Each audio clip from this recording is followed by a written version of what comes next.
listener production. Hello, Sasha Barbagat here with you for this episode of The Briefing. Coercive control is a form of abuse that can make victims feel isolated from their friends and family, stripped of independence, and held in a state of fear and hypervigilance. It can be a subtle, nuanced pattern of behaviour that undermines a person's sense of self and agency and safety, which can make it hard to legislate against and hard to police effectively. In Queensland, new legislation is coming into effect that will create a penalty of up to 14 years prison for offenders. This legislation is a mighty step towards Queensland empowering countless women across the state fight against domestic and family violence. On today's briefing, Bension Siebert and LiSTNR journo Lizzie Vigar take a deep dive into Queensland's new coercive control laws and also concerns from police who are worried they won't have the resources to enforce it effectively. That conversation in the second half of this episode. But first, let's get all the day's headlines with Katrina Blowers. It is Thursday, April 11.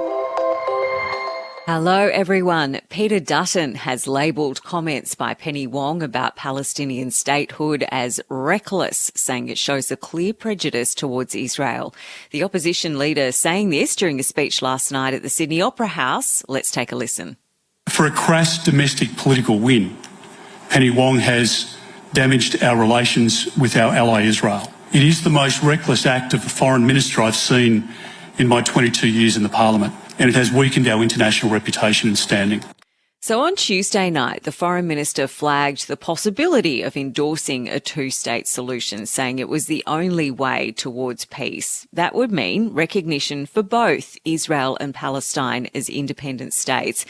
This is a move which has already won some international support, but not from Israeli PM Benjamin Netanyahu.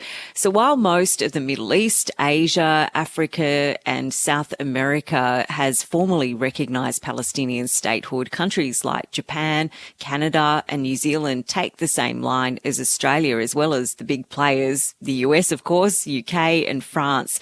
Penny Wong says that international recognition for Palestine could help build some momentum towards a two-state solution, and ultimately peace and security for Israel will only be achieved if we have a Palestinian state alongside the Israeli state.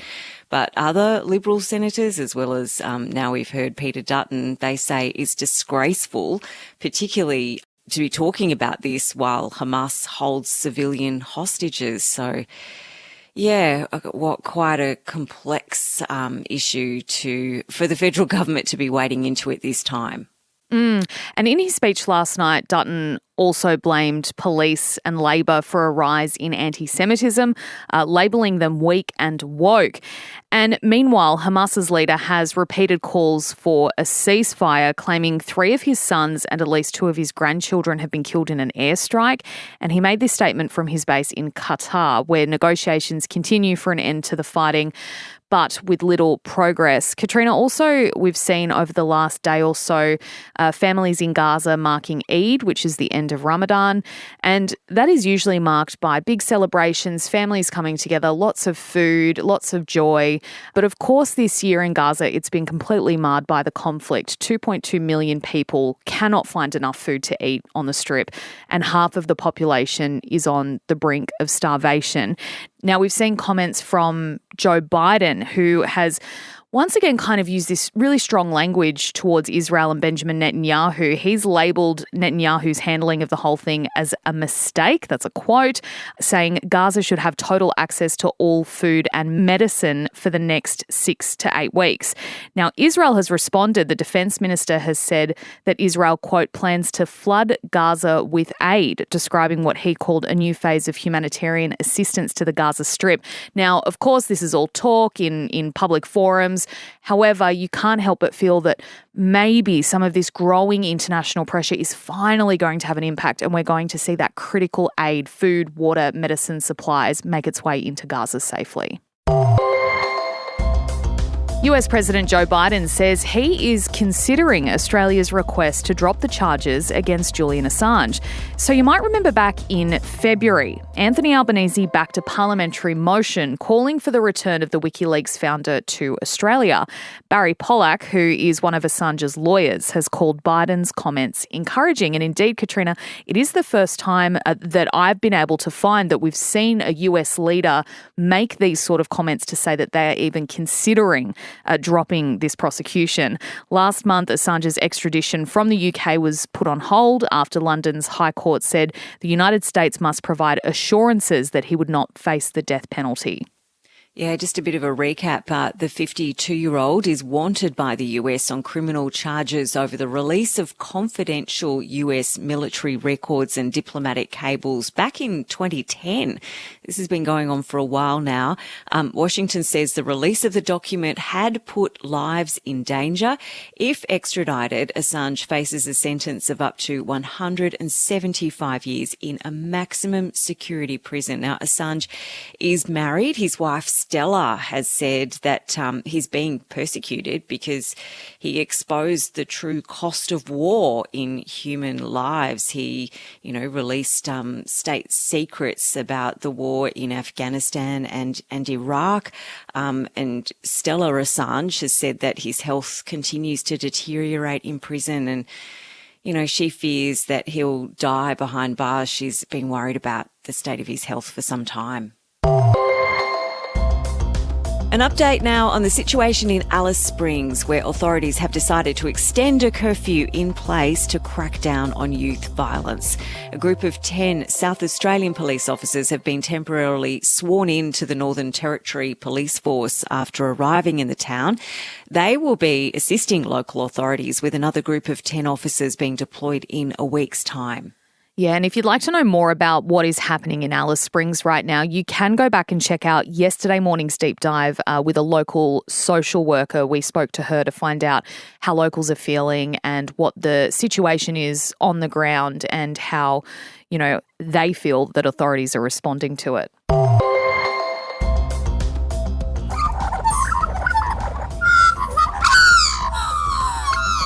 Oh, and we finish with some fabulous news out of Queensland. Molly the magpie and Peggy the dog will be reunited. Oh, pretty good. So relieved and excited. Yeah, we actually spoke with the Premier this morning, so it's still all new.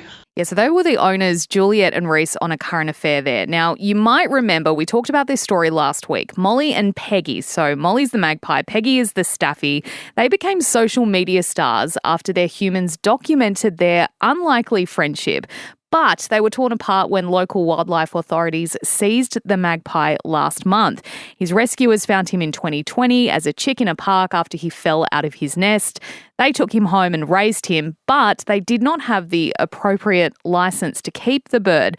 Last month, Molly was seized by the Department of Environment, Science and Innovation in Queensland, sparking a massive international response from supporters of the duo who launched petitions. They even wrote to the Queensland Premier urging them to return the Maggie.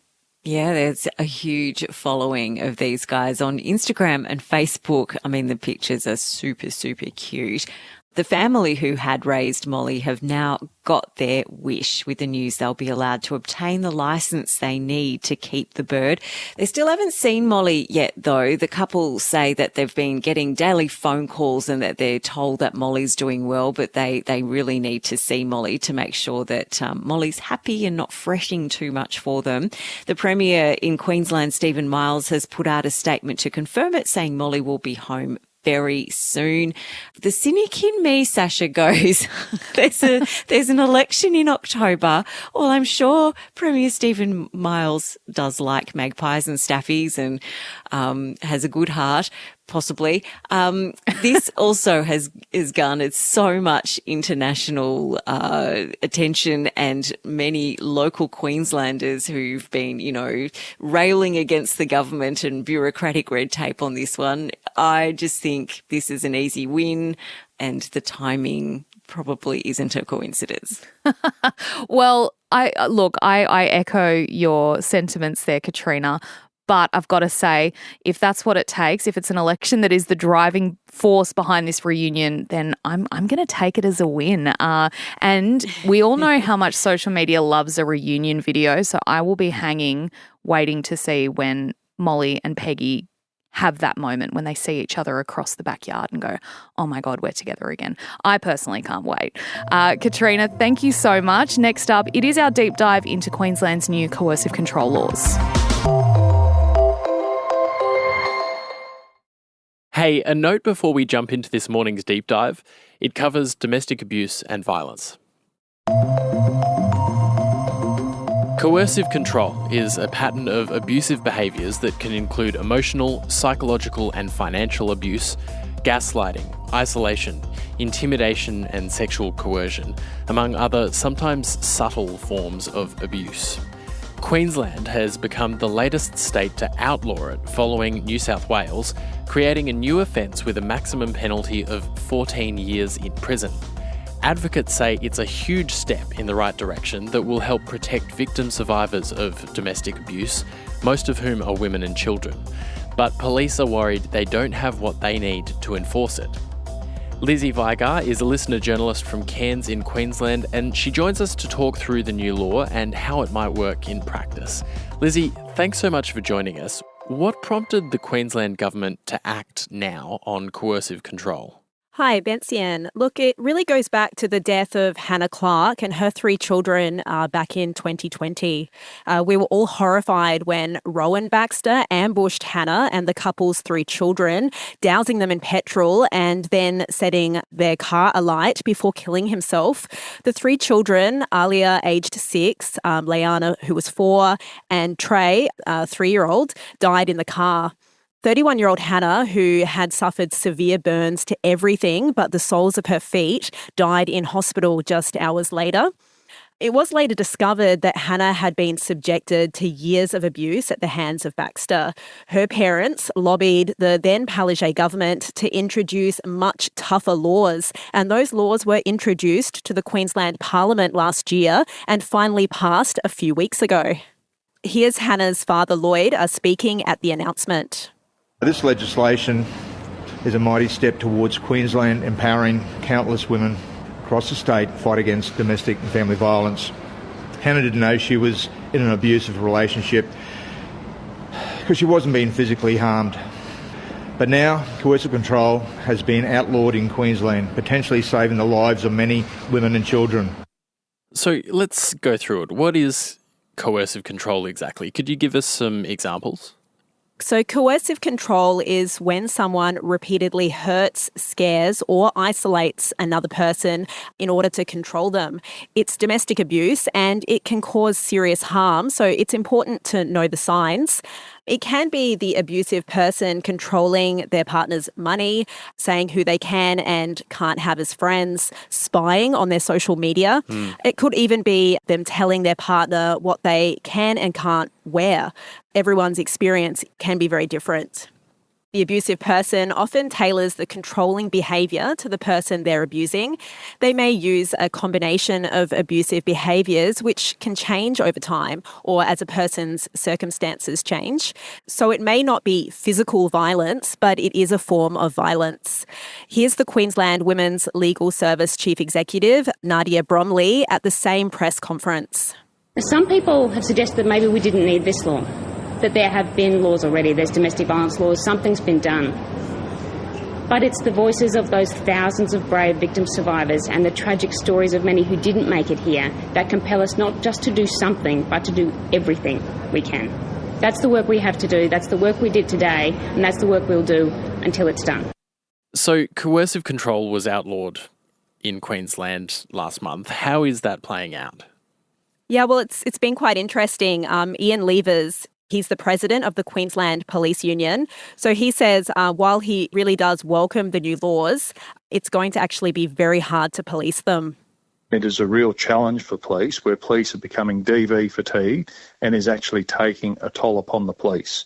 It is, as mentioned in the Commission of Inquiry, 40% of all police work, and that includes people who are doing completely other functions, but 40% of all policing activity relates to domestic violence.